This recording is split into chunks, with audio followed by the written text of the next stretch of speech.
Hi guys. Good morning, everybody. Edgar, well said. Wow.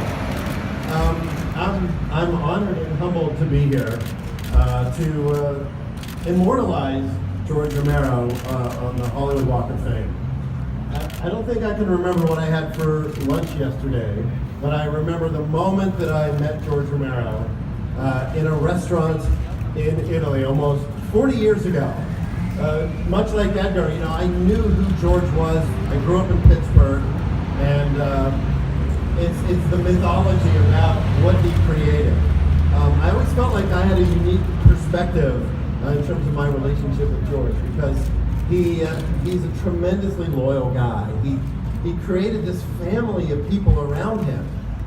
Russ, Jack, Tom Savini, Mike Gornick, John Harrison, Nick Mastandrea, all the Pittsburgh boys and girls, who are now men and women, that became part of George's family. And I think what happens is that family grows, that family expands, and now all of you are now part of that family.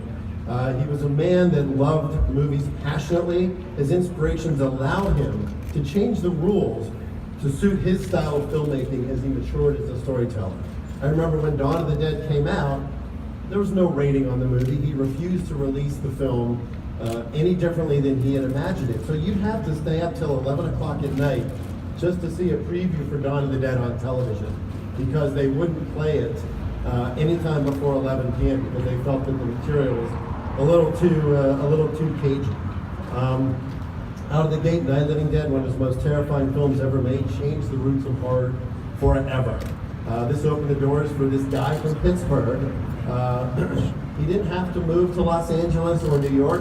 He created his film community there and employed hundreds and hundreds of people. So many of us that are here today, all of our friends from Toronto, when George moved to Toronto, I think we would all probably say the exact same thing. I don't know where I would be if George didn't do what he did. There's so many of us that have been inspired by him, that have been moved by him, his loyalty, his sense of humor, everything about George.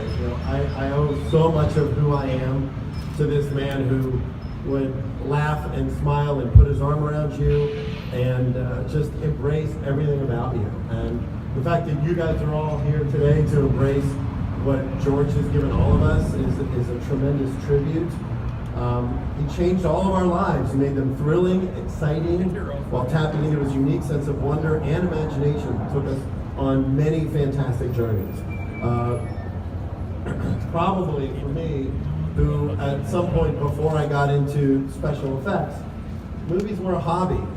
Growing up in Pittsburgh, I never had any idea how you would segue from something that you loved into an actual career.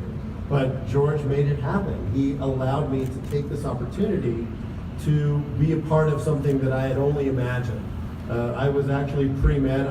If George hadn't come around, I would probably be removing real kidneys from people as opposed to the fake kidneys that I remove on a daily basis. So it's my honor to stand up here with these gentlemen and everybody who knows George and loves him and say thank you very much.